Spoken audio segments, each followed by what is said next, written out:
Welcome to the What It Takes podcast, where we talk to successful entrepreneurs, leaders, and CEOs across different industries. I'm your host, Darren, and in each episode, we're going to figure out how they got through difficult times, but most importantly, what it really takes to succeed. So whether you're just starting out your career or you're looking to level up your business game, my goal is to give you real insights and practical lessons from people who have achieved what you want. Hey everyone, welcome back to the What It Takes podcast. I am joined today by Philip Weiser. He is quite the extraordinary man. He really built up an Airbnb before Airbnb was a thing. And today he's built up a big company, Carlton International, which is a company that is a consultancy, a luxury consultancy. So Philip, very pleased to have you here today. You've been in the real estate sector for a very long time. And very interested to talk to you and hear more about your journey. So thank you and welcome to the podcast. Thank you very much for having me. It's a real pleasure. So what I want to talk to you a little bit about today is, of course, your journey. So you've built up Carlton International today, which is a luxury real estate consultancy, if I'm not mistaken there. And one of the things that you've gone through in order to build that up has been very fascinating. We had a call not too long ago, and you told me about your journey that took you from New Zealand to Switzerland to Bermuda, New York, UK, and Europe. So what I'm interested in learning a little bit about is how did those early experiences for you in the hotel, in the property industry, shape your skills and mindset throughout the years? It's a short question and it has an enormously long answer. So it'll be your job to interrupt me from time to time. Will do. And I'll try and get through the early days quickly. As you rightly said, I was born in New Zealand, and for anybody who's listening to us in English and understands English accents, they will remark that I don't have a New Zealand accent. That's because I left New Zealand at about the age of 18 to go to university in Switzerland. At a very early age, I got married, and I married an English girl, and she perverted entirely my New Zealand accent. To the point that when I returned to New Zealand one day, the immigration officer said, "What was an Englishman doing holding a New Zealand passport?" So that's why I no longer have a New Zealand accent. I left New Zealand to study the hotel business in Switzerland, which is and was the best place to do that. And graduating from that university in Lausanne, I was encouraged by a former student to go to Bermuda to work in a hotel. And at the time, Swiss hotels were rather quaint little places where you still peeled the potatoes and swept the floor. And I went into a 460-room American-style hotel in Bermuda and was completely lost. Nonetheless, I had a very good entrance job thanks to my diplomas, and I worked in that hotel for a year and a half before deciding that Bermuda was a little island and I more or less had enough of that rather close environment and decided to go elsewhere. And so with my tiny family, we went back to the United Kingdom, where my wife was from, and from there immigrated to Canada. We wanted something which was bigger, and we immigrated to Montreal, which had that kind of European feel about it, without a job, without money, and without a house. Don't need to tell you how painful that was. At that time, it was the first version of COVID. It was what they called the Hong Kong flu in those days. Everybody got sick. The doctors didn't even come to our homes to treat us. We had to get our prescriptions under the door.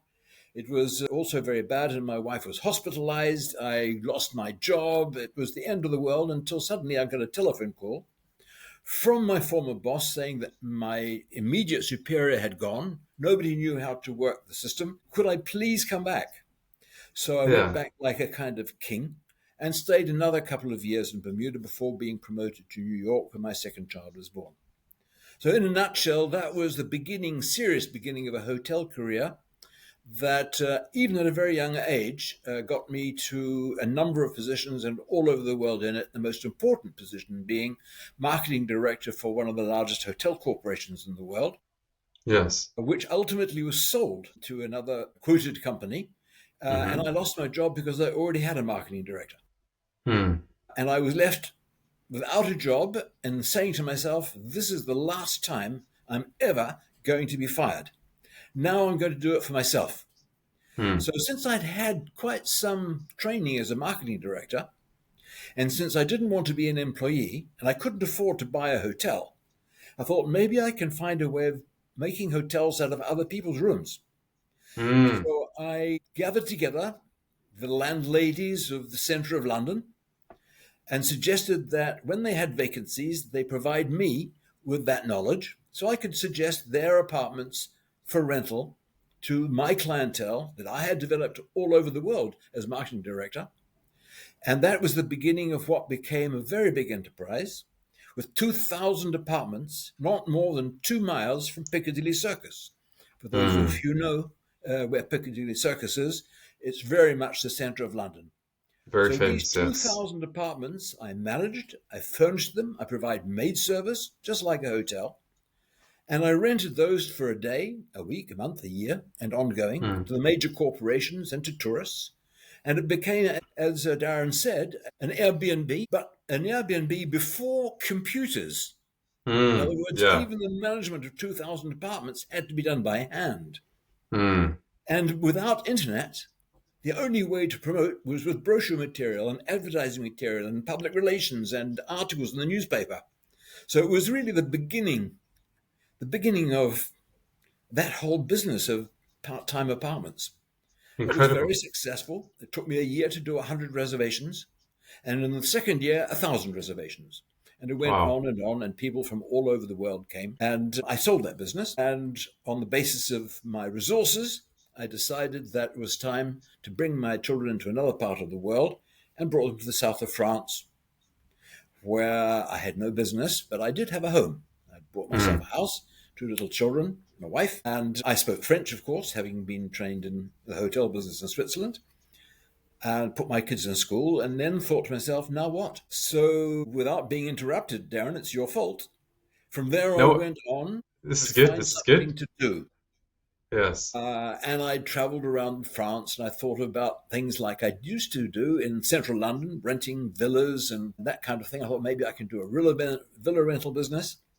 But before deciding anything, on a return trip from Paris, I sat next to a gentleman in the aeroplane and we talked as one does with somebody one doesn't know. Mm. And he said he was a developer of real estate in the area where I was living, in the south of France. And that he also owned an estate agency, but he was going to close it because he said, it doesn't do anything. They don't sell my apartments. I've had enough. I built the building and I put an estate agency in it. It's brand new, but I'm closing it anyway. Mm. So I said to him, well, I have nothing to do. I don't need any money. I don't know anything about real estate in France. But I'd be happy to make your company work if I can. Mm. He thought about it a couple of seconds and said, what would you want? So I said, well, I assume you pay a commission to your consultants? He said, yes, I do. I said, Yeah. well, I'd want the same commission that they get. And if I make it successful, I want 50% of the shares. Mm. He thought about it for another 5 seconds, put his hand out, we shook it, and I was suddenly in the real estate business. It's worth saying that when I went to our appointment on the following Monday for him to show me the agency, he'd completely forgotten. He didn't recognize me, telling me he had no appointments that day. And when I said, we met in an airplane, I presume Then you he remember. remembered. And he said, I never thought you'd come. But good to his word, we went across the road from his office to the office of his estate agents over the road. He introduced me as the new boss, turned round and left. And Mm. that was it. So then I was in real estate. And from there, that business I sold as well and started Carlton International a couple of years later, 95, I think it must have been, and have Mm. been in Carlton International, which I invented from the start. I was the founder. I created the name as such. And now we have offices all across the south of France, about 8 offices, I think we have, 50 consultants, a superb in-house marketing team. We do Mm. villa rentals of all types. We do sales across all categories. We manage other people's properties for them in their absence. We have a department which does only hotel sales called Carlton Hotel Brokers. And that more or less covers everything except the fact that we're now licensing our brand. I'm delighted to say Mm. it's had some Amazing. international recognition. And we have an office in Portugal, in Marbella, in Baden-Baden, and in Strasbourg.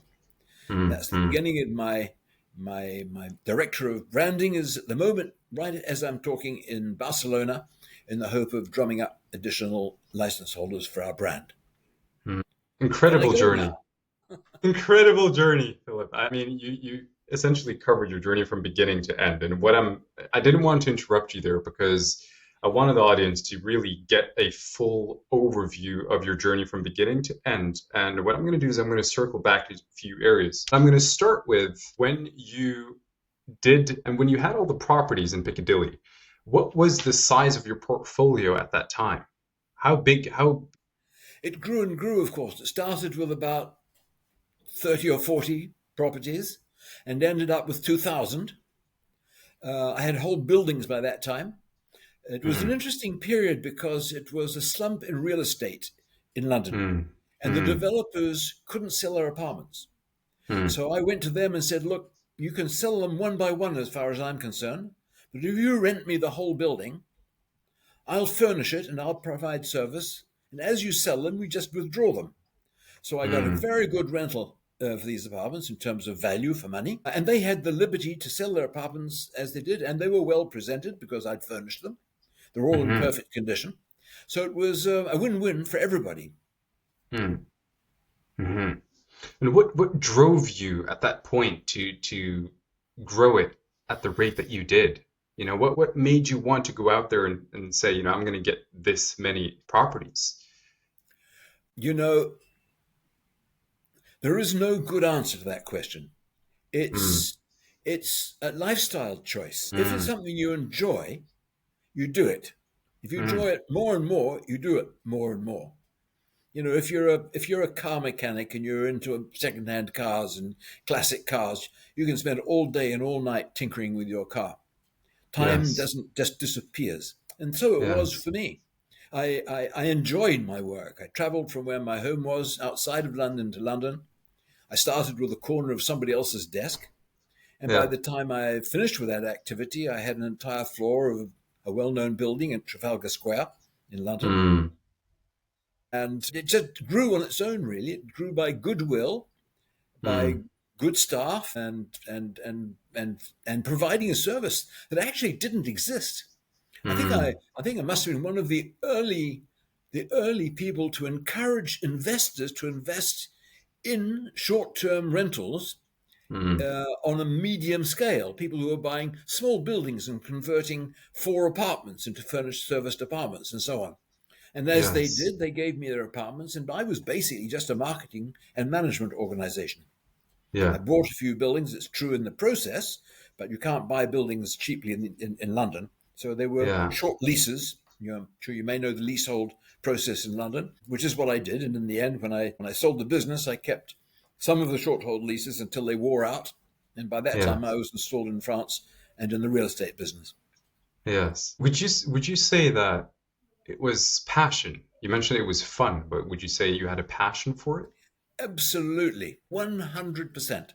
It Mm, it was. I mean, even the hotel business. I mean, a hotel is a world on its own. mm, Restaurants and catering and beach clubs and tennis courts and night auditors and all the housekeeping staff. Each department is a world of its own, and I found mm, that in my business activity. I had the owners, I had the occupiers, I got to know them, I had to do my own marketing, the whole management process. It's impossible to park in London. So mm. one of the first things I did was hire a chauffeur. Yeah, So, I mean, he drove a Mini. We didn't have elaborate cars. He drove a yeah. Mini. We could park anywhere. I got out, changed the light bulbs, greeted the people, got back in the car, went to the next place. So I was rushing around central London constantly when I started out. Mm, Little if I mm. had people to do that. But that way I didn't get parking tickets. I didn't get my car towed away, and he just drove around the block. So it was worth it. Yes, it was the passion of the whole process. I loved it, and the people and the types of people. They came from every corner of the world. The Mm, people from the Middle East who paid in cash yeah. were smelling of mothballs. I don't know where they kept it, but they kept them in mothballs, and they paid everything in cash. The whole process Interesting. was absolutely extraordinary. People from Yemen who'd never been in a city but were sent by the Yemeni government for eye treatment because of the Mm. deserts in the Okay. Middle East. They built fires in the apartments and Huh. got bricks and things to cook on. They didn't know Hmm. how to work the oven. So Hmm. they made fires in the apartment on the floor on a layer of bricks and cooked on it. I mean, it's Hmm. these are, in the heart of Mayfair, the most expensive area of central London, paid for by the Yemeni government. Hmm. But times have changed. Hmm. Going back to you mentioning that it was passion, hotel business, everything that you did there, because you did study it as well. My question is, because there are a lot of young people out there that are trying to discover their passion. They want to find some work they feel truly connected with, that they love, that is fun for them. But how do you discover that? For you, was it by accident?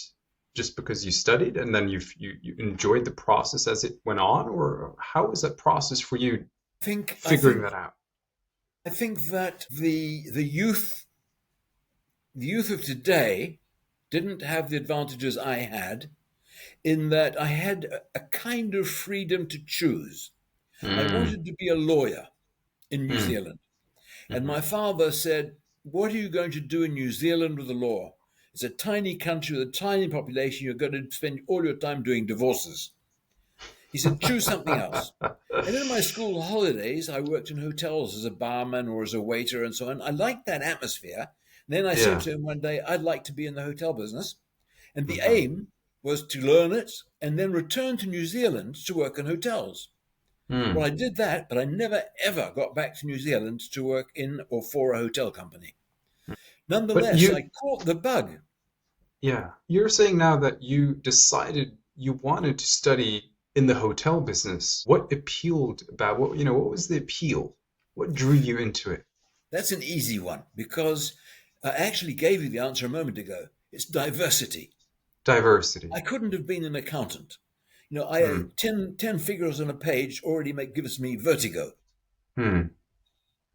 It's that human touch, the human Hmm. element. It's all of those people busying themselves to be at the service of a client or a hotel full of clients. It's all the Yes. clients with their personalities and their characters, and the men arriving with the mistresses and the wife arriving for another bedroom, not knowing the husband's there with the children.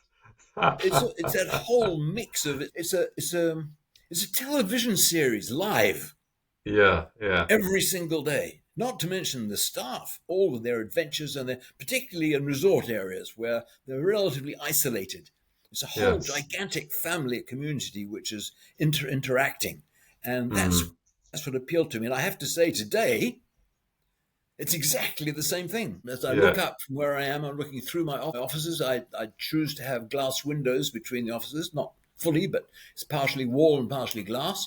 And I know them all, and I know their families. We get together in the evenings, and we hold parties when we do an interesting transaction. And they all have their lives, and attached to them are the clients, the Hmm. buyers and the sellers with their money problems, their family problems, their wish to upscale, to downscale. It's just one constant adventure.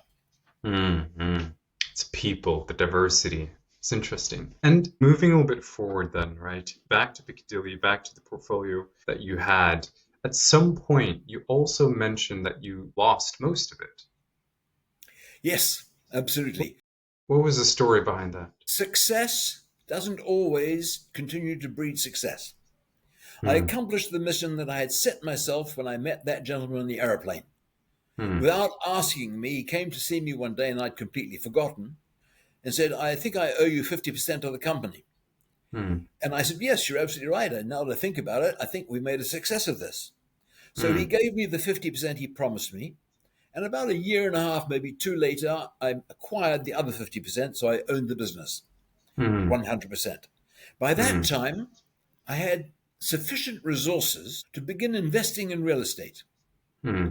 I didn't invest in long term return on investment, rental Hmm. processes, Hmm. commercial premises. Hmm. Instead, I acquired real estate with the aim of renovating it, improving its value, and selling it on. In Hmm. other words, I wasn't looking for a patrimony of real estate.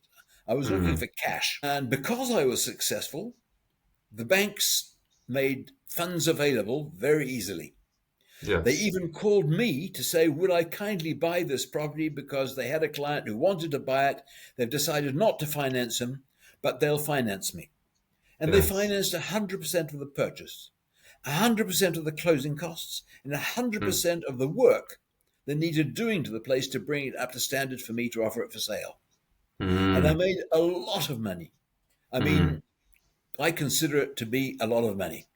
Yes. Well, It was well over $100 million worth of assets, of which 50% was borrowings, but 50% was my personal capital.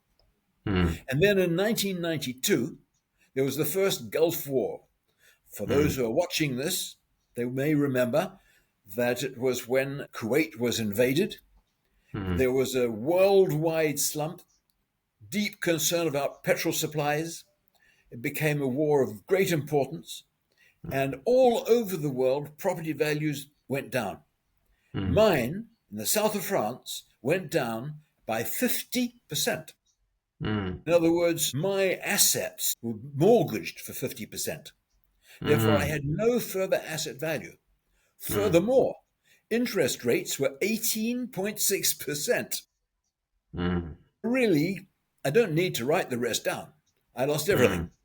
I lost my assets, my business, my wife, my car, my house, and had to start from scratch. And in reality, Carlton International was built out of the cinders of what was left of my previous company. And I started with nothing. How did you process that? How did you process losing everything? It was more than just the process of losing everything. It's like somebody who steals something in a supermarket and gets caught at the door by the security. It's not just a question of giving up what it is you stole. They also call the police. They also go to court. So the process is, the loss of everything is one lump. You're left with nothing. But that is only half the problem. The other half is what happens afterwards. If you haven't undertaken any kind of criminal process, and you are free of any criminal accusation, you still have the load of the liabilities weighing on you and all the legal implications that implies. So my days were not suddenly empty with no assets. My days were full with no assets, handling blowback from the whole process. Fortunately, I had almost no liabilities to suppliers and to the small people who had supported me over all these years. It was really more the tax authorities than any other element. Nonetheless, they were all there. The banks got their properties back. They sold them finally and got their money back. So all of that really went quite well. And it took 2 years for that whole process to blow over. But yes, your question is 100% correct. I can remember lying in the dark in an old studio where I used to live in the most prime, elegant areas of swimming pool and tennis courts and so on. It wasn't that bothered me. I adapted that very quickly. The fact of having nothing and a motorbike was enough to live with. People invited me for dinner. I didn't lose friends and acquaintances. So I had that kind of local support. But the weight of it all was a lot. And I thought, what can happen to me now? And I woke up one morning and thought to myself, this is the truth here. I woke up in the morning, I said to myself, what can possibly happen to me? Why are you stressed? Why is your stomach tense? Why are you concerned about getting out of bed? And the answer was, you have nothing that anybody can take away from you. You've got nothing left. They can't, you didn't do anything illegal, they can't put you in jail. Therefore, you have no need any longer to be concerned. You can get out of this studio apartment and into the street and sing. And I got up, I went out in the street, and I started to sing. It was a conscious effort. And from that day on, I moved forward. And acquaintances who'd been in the same business didn't quite have the same resilience. I had some who left their clothes on the beach and went for a swim and didn't come back. I had a good friend who jumped off the top of a building he was unable to complete. So it was very traumatic. Banks went bankrupt. Most of the banks who'd financed me went bankrupt in spite of getting their assets back, because I wasn't the only client, of course. So it was a hecatomb at that point. And so I found that resilience, really. Yeah, you One day, acknowledge I was it. sitting on the terrace of my new girlfriend 2 years later, and she said to me, "Philip, aren't you going to work again one day?" And I looked at her and I said, "Yes, tomorrow." And the next day, I sat down in the basement of a building I used to own, that the new owner allowed me to work in, set down a name of about 40 words to discover a name for my new company that I was going to create. And little by little, I crossed them off and I was left with Carlton. And then I just added the word international on it, and I was in business. Amazing. I think really what your story, because a lot of people go through a low in their life, a big low, right? And it's very subjective. Other people would look at that and think I could handle that very easily. Other people would think I would never survive that. But I think it's about how you go through it, which is very inspiring to hear, because myself, I've gone through challenges, ups and downs in my life, and it's the belief that you're going to be okay, but also, have you done anything illegal, right? No, you're going to be fine. You may not have the same assets as you used to have, but you've been able to build that up. Why can't you do that again, right? And even if you haven't built that up the first time, it's about assessing and rationalizing it and getting through that period that you're going through of challenges, which I think you did very well. And so you start... There's another very interesting aspect about all of that. Things that go with bankruptcy and other difficulties that one can encounter in life, which put you in the public eye for a moment, into the spotlight of public vision for a second. And that is, what will people say? Yes. What will people think of me? How will I ever live this down, what I have just done? Whether it's bankruptcy or stealing from a supermarket. It's gone. It's in the past. You can't go back and rectify that. And tomorrow is another day. And people forget. They forget very quickly. And you can move on. True. It doesn't mean hiding away. People will recognize you in due course for having returned. Yeah, that is very true. It's very true. I think, a lot of people that I've spoken to worry a lot about what others will think of them. And just that alone sometimes prevents them from going for an opportunity that they think, yes, this is what I want to do, but I'm going to be new at this. I'm not going to be as good.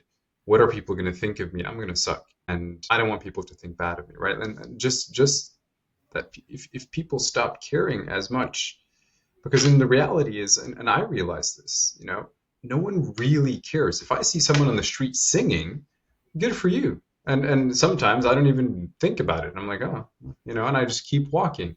But that person in their mind probably had a long dialogue with themselves.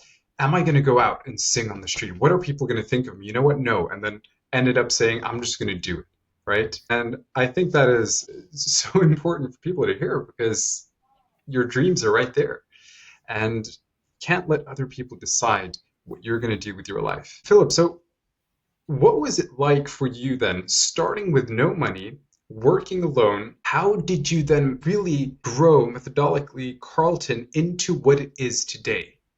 How did you step by step build this up? Was it experience? Did you study a lot of business? How did you manage to build it up into what it is today? It's really banal. I wish I could say something profound, because it deserves a profound answer, but it's not. The answer is the same as the original Airbnb. It was called travel apartments in those days. It just grew like Topsy. Each day brought something new, and each day I tried to profit from that something new, and that led me to the next day, and so on. I didn't have any money. The printer printed my business cards free. on the basis of that it was going to cost him a couple of £100 or dollars, and that he thought I was good for it and I'd pay him one day. So once I had business cards, I had credibility. I didn't have a company. I had a name. I didn't even have a company. I didn't even have a register with which to do business, but I had a business card. And the business card I gave to people, I talked about what I knew, which was real estate. I'd been doing real estate for however many years, from whenever it was until 95 or 93 rather. And I knew that business and I could talk about it. And I speak a few languages, so I could communicate in different languages. I had old clients who'd become friends. Who referred somebody to me. With my business card, I could go and see the yacht brokers and say, hey, I'm in real estate. You've got people who want to buy an apartment. I could go to car dealers and say the same thing. And people who sold me my flashy cars when I had flashy cars.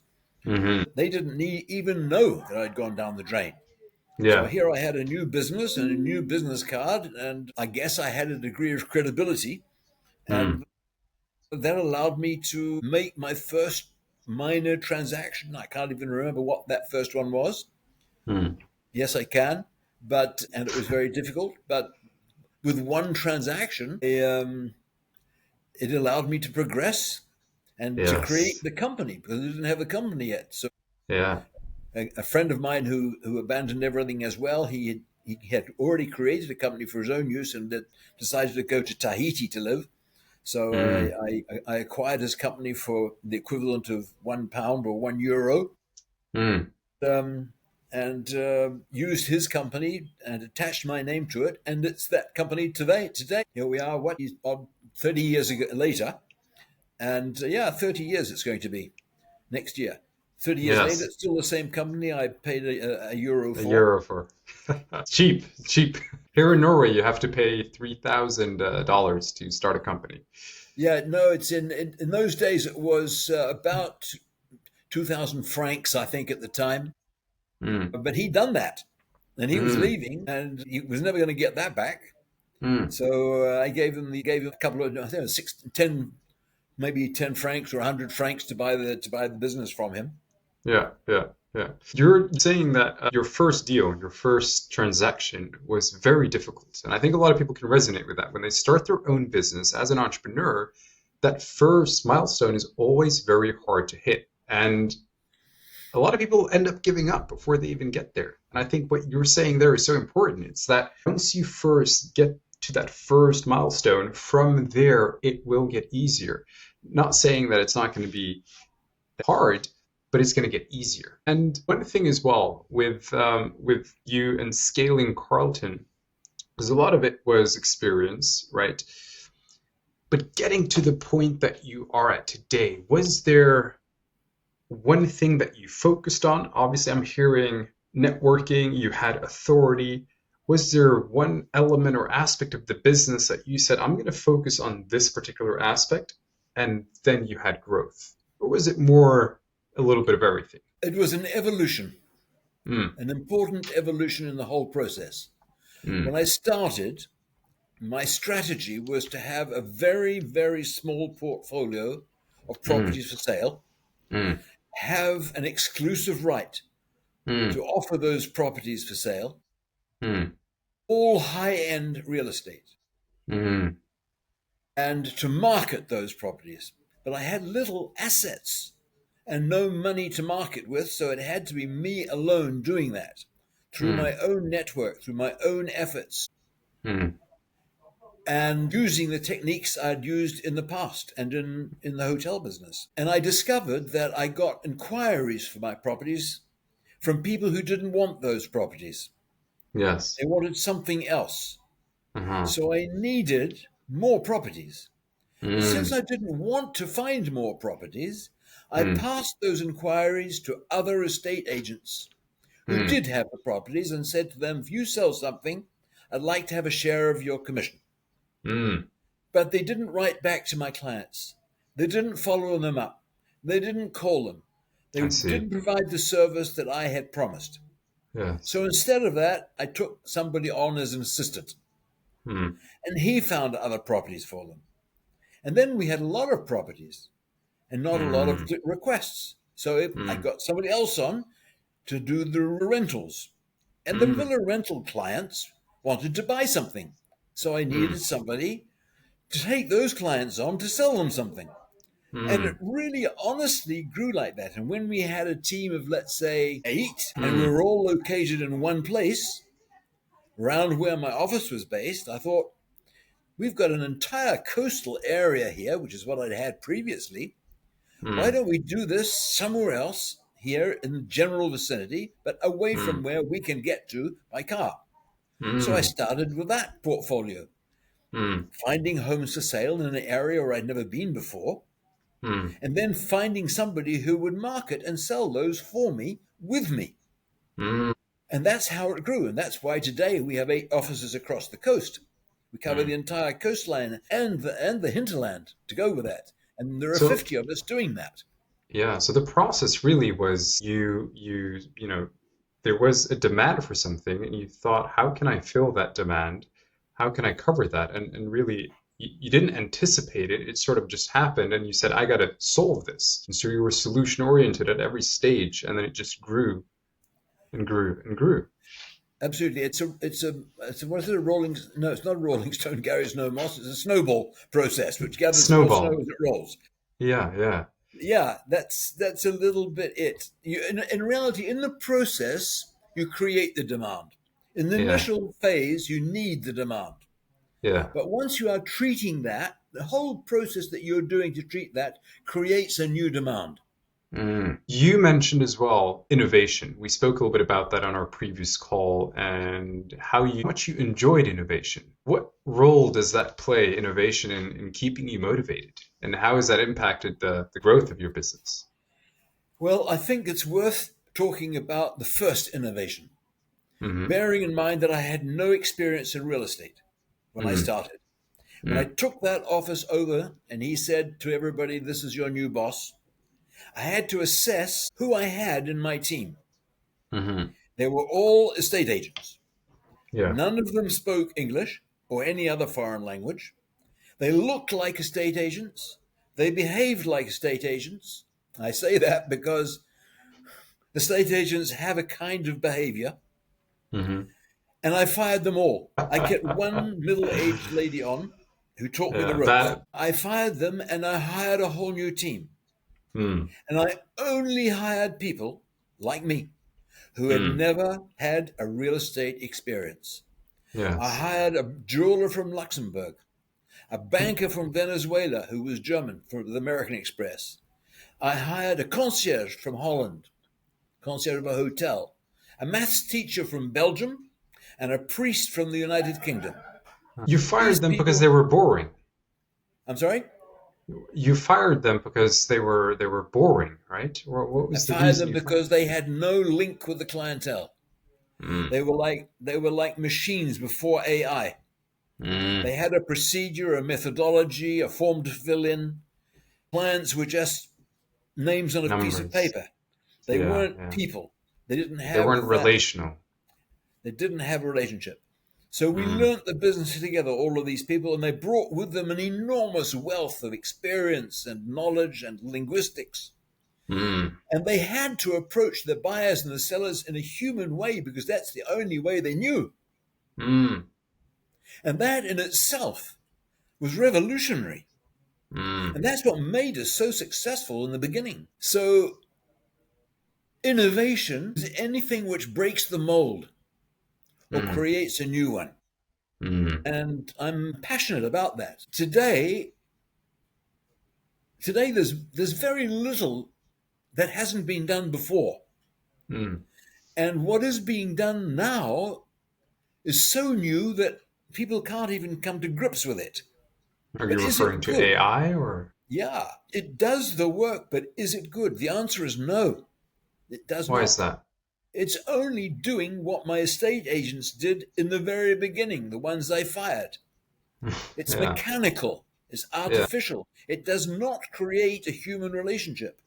People Yes. buying a home is one of the most important things they do in their entire lives. It's like getting married or having children. Mm. You don't buy a new home every year like you might change your car. Mm. It's where your children grow up. It's where you grow up, where you grow old, and where you can die. This is a Mm. very serious business. Mm. In order to satisfy the needs of somebody who's looking for a home, you have to understand them. You cannot do that with WhatsApp. Mm. You have difficulty doing it on the telephone. You need to know the people. You Is need it to not? know both people, the seller and the buyer. Yes. Is it not possible to somehow integrate AI into the real estate business without it affecting the relational nature that is so important in the industry and in the business? That question is about the most important question, in my opinion, and the one which I and all my team are faced with every single day. Mm. Every first Tuesday of the month, we have a meeting with everybody. All those who can come to the office do, and those who can't, we do on Visio. Every first Tuesday of the month, I stand up and I give a speech, and my speech is almost word perfect. Mm. Know your client Mm. personally. Mm. So, yes, is the answer to your question. The mechanics can be done with AI. The choice of a selection of properties can be done with AI. The more automatic responding to an inquiry can be done with AI. The selection of the properties being sent doesn't even need somebody in there. But there is no relationship created with that. Mm. So the Mm. task we have to accomplish all of this, and that which is the biggest challenge for us today, Mm. is to break that barrier which is now the internet and AI. It's Mm. a barrier. It is not Mm. an advantage. Mm. It facilitates the mechanics, Mm. but it creates an additional barrier. It doesn't break them down. It's a new barrier. Email is a new barrier Mm. today because when you could send one email and get a quick reply, that's finished. That finished Mm. about 3 months after it was invented. Mm. I do my emails between midnight and 3 o'clock in the morning, and I must have about 72 emails when I get around to doing that. Mm.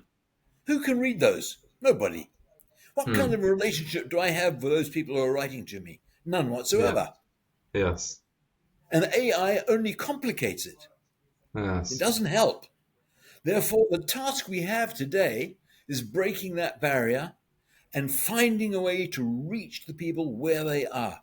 Mm. Sometimes I feel like, in fact, in the very beginning, I had somebody who showed me the ropes, a competitor. He said, in those days, there was no internet and there were no computers. And this was in France when I was already in real estate. We Mm. put a stamp on an envelope. We typed our letters with carbon paper between two leaves so that we had a copy of it. Mm. He said, when I have a contract to sign, I don't put an envelope and send it. I get on an airplane and I fly there. Mm. It was revolutionary. Nobody did Mm. that. Mm. And I remember that like yesterday. And Mm. this is the answer. This is the way to reach the people where they are. One has almost, there was a, years and years ago in the very beginning when I started to have a little bit of money with Carlton International, specifically, I reserved a suite in a hotel in central London. I put an Mm. advertisement in the Times newspaper Mm. and said, I will be there from Tuesday to Friday, such and such a date, available at the Dorchester for anybody who has an interest in learning about real estate in the south of France, with Mm. or without an appointment. Appointments Mm. recommended. Mm. And I went to London and I had a few appointments. And I sat in my hotel suite and waited, and the people made appointments to come and see me. And I actually saw them, with eyes. They were right there with me. I could talk to them and discover what they were looking for, why they were interested. That link did away with any AI you can possibly wish to discover, and Yeah. all internet and all WhatsApp communications. Yeah. That's what we have to get back to, given the importance, the human importance attached to the buying of an item of real estate, unless it's for some pure investment. I can understand your perspective because one of the things that is so important in your type of business is building trust, right? And the importance of these lasting relationships. And I've spoken to a lot of people, even on the podcast as well, who are in the real estate business. And a lot of them, not a lot, I would say, but some of them have very transactional relationships, right? It's people come in, they automate a lot of parts of their business. And I think that for you especially, right, you've spoken about the importance of having these relationships in business. I think that what you're saying is one of the key challenges that is going to come up in the future, right? Where people are now going to be on the metaverse, they're not going to be in person with people. Their communication, how we talk to each other, business wise at least, is also just going to be automated. And it's about knowing your client. Wouldn't you argue though that AI at the same time would be able to gather a lot of data on an individual, their problems, their desires, their needs, using social media and their digital profile to then figure out, okay, this is the person that I'm talking to? Don't you think that could be a help? If we were all just individuals, yes. But we're not, because Joe Blogs that you can follow in the way you've just described is married. What about him? What about his wife? What about her husband? Right. Who are you following there? Who has the money? Yes. Who's going to reach the decisions? Who's influencing the decisions? And what are those influences that are necessary for that decision? And what about the children? Yes. Are they sportive? Are they little? Are they young? Can they live on the edge of a cliff? Can they have level ground to play football on? Do they need to? Do they want to? Can they swim? Do they need to be near a village to do the shopping? Have they got aged parents? Do they need a bedroom on the ground floor? There are a lot of things to consider there. Yeah, I'm hearing it. These are all the things that you and anybody who's listening to us would consider for themselves. Yes, absolutely. Absolutely. Now, Philip, after going through, your highs, your lows, you've gone through a lot through your life, you've built up a lot. What would you say is the biggest lesson that you've learned so far? I think there are two important lessons. They may seem banal, but they are leading. One is purely commercial, and one is purely psychological. Okay. I'll deal with the psychological one first. And I touched on it a few moments ago. Yesterday is too late. And today will be too late in a couple of hours' time. Only tomorrow is important. And tomorrow has to be lived fully in every possible way with disregard to yesterday.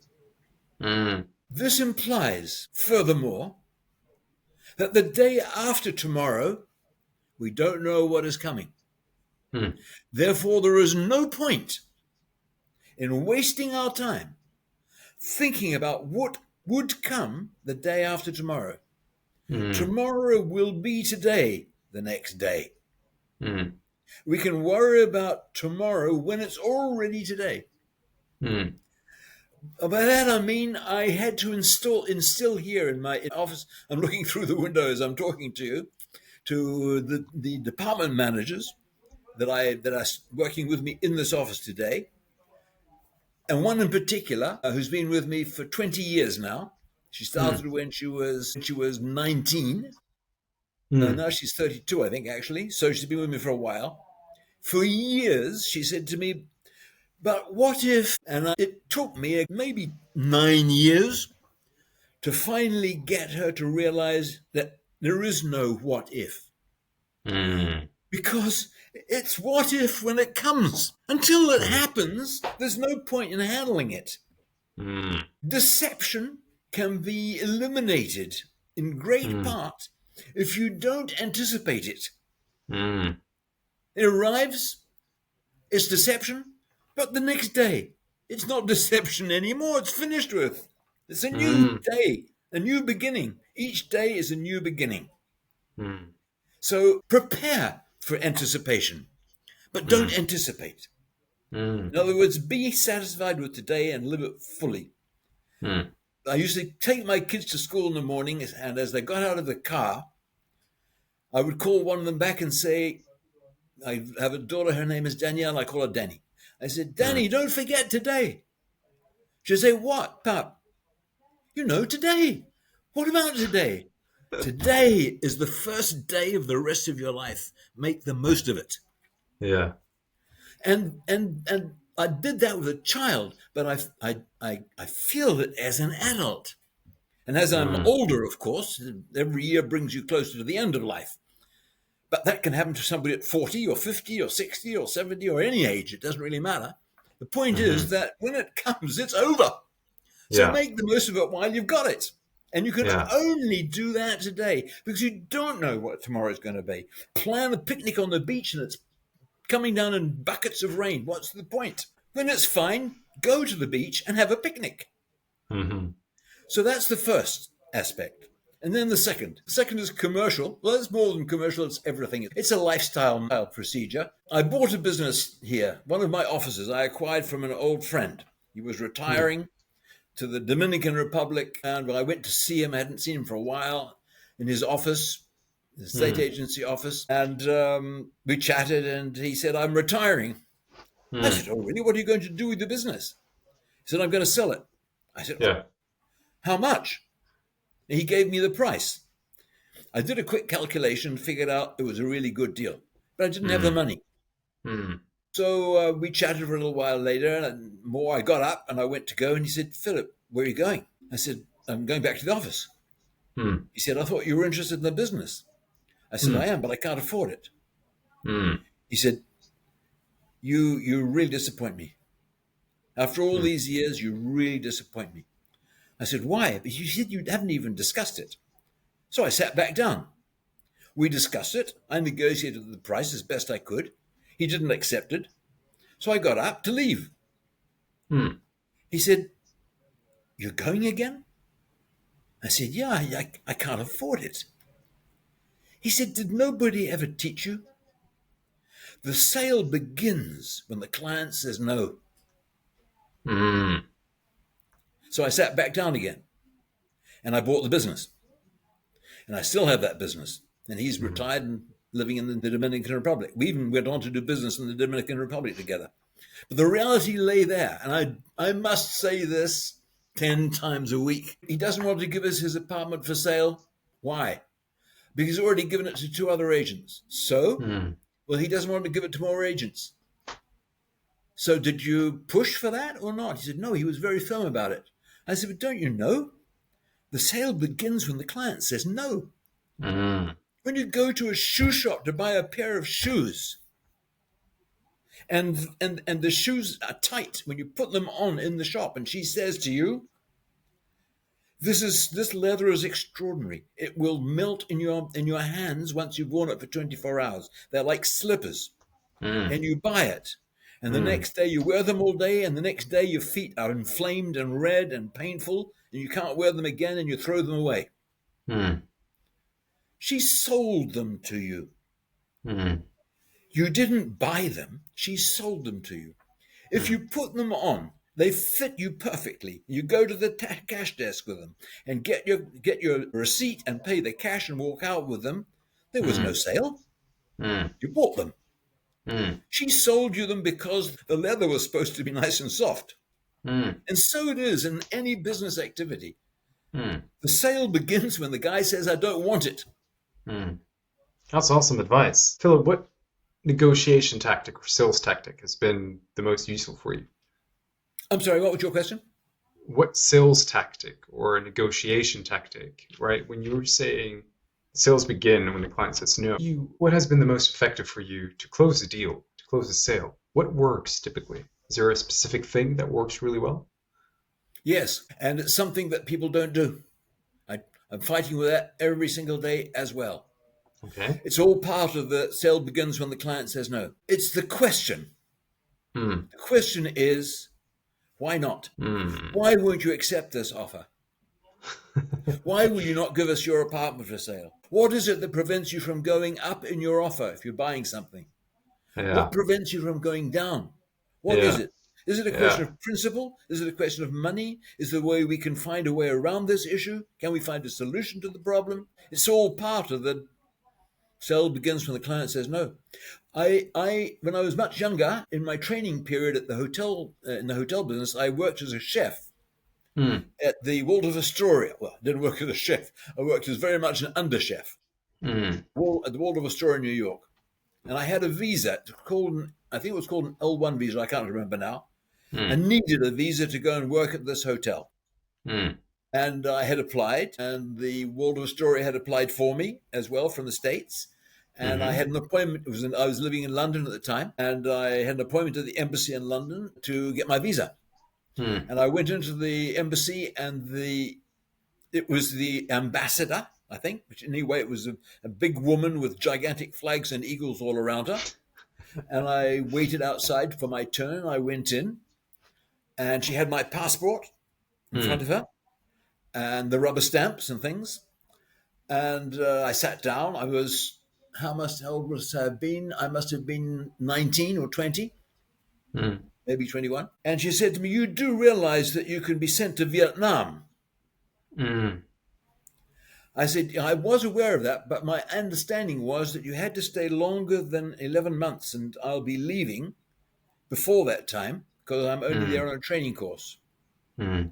She picked up my passport, held it out to me that I could take it, and said, "We don't want people like you in the United States." Oh, That's the truth. I could have got up and gone. I didn't have any techniques. I you said didn't have why? any I didn't have any knowledge. I was a Yeah. 19 or 20 or 21-year-old kid, and I was being refused a visa to go to New York to work at the Waldorf Astoria. Hmm. I had the passport in my hand, and I said to her, "I don't really think you understand what you're doing here. I have a job at the Waldorf Astoria. They're waiting for me to cook. My father lives in New York, and he's booked an apartment for me, and I have to pay for that apartment. In fact, I've paid for it in advance." She Hmm. snatched the passport from my hand, stamped it, and said, "Have a good trip." That was the very first time I was conscious Hmm. that the sale happens when the client says no. Amazing. That's when the sale begins. It's an amazing piece of advice. I could have got up and Yeah. walked out. Yeah. Yeah. You could have. Right. A lot of people do that. A lot of people just give up and say, okay. And then they just kind of look down and walk away in disappointment. And I think it's very important because what you're doing as well is you're trying to get past the objection as well. Like just asking why not, that question right there will reveal so much. And when you ask that question, oh, that's the reason. Well, as a matter of fact, and then you can not come up with, but you can present your solution, or you can find a way around that, right? Now, Philip, we're nearing the end here, and I have one final question. I mean, you're full of energy. I mean, you're despite your age, you seem very young, if you don't mind me saying that. What excites you a lot about the future of Carlton International and your role within the company? What is ahead of you now? What is the next thing that is going to keep you going? There are two things really. One is passive, and the other is active. Hmm. One of the members of my team came to me about 2 years ago and said, "What's going to happen to us all if you get run down by a truck?" Yeah. And I thought about that.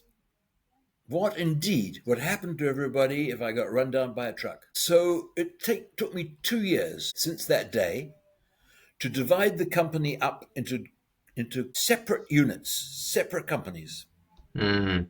and to give or sell or lend shares in each new company to the people who are responsible for those specific aspects of the company. Mm. I'm a shareholder in them all, and if I get run down by a truck tomorrow, my children will inherit those shares. They will Mm. not inherit the business. Mm. The business will be inherited by the people who have the other shares. Mm. They will continue to run it, and they will have their future ahead of them along the lines of what we've all established together today. Mm. So that is something which is really, really important to know, that it'll carry on. And that if tomorrow I got an offer from Sotheby's to buy my business, I couldn't sell it to them Mm. without everybody agreeing to sell theirs. Mm.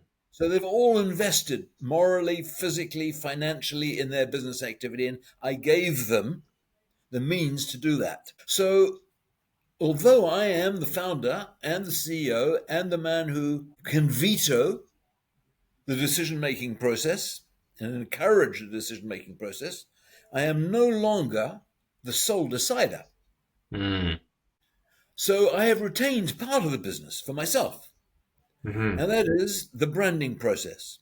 Yes. Carlton International branding, which has given us the offices we now have outside of our area, Mm. in Strasbourg, in Germany, in Baden-Baden, in Marbella, in Portugal, in the Algarve, and I hope in Barcelona, since my business director is there right now with appointments, trying to find others. So the aim is to expand, not worldwide. I'm not looking to become Sotheby's Mm.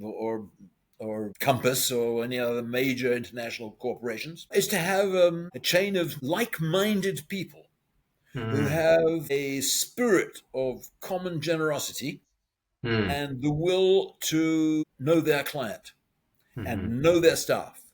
Yeah.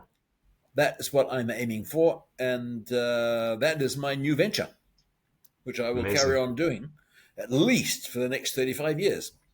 Yeah. Love to hear it, man. Love to hear it. Philip, thank you so much for joining today. It was a real pleasure. Appreciate you a lot, man. Thank you. Thanks so much, Darren, for having invited me. It was great fun. Thank you. Bye.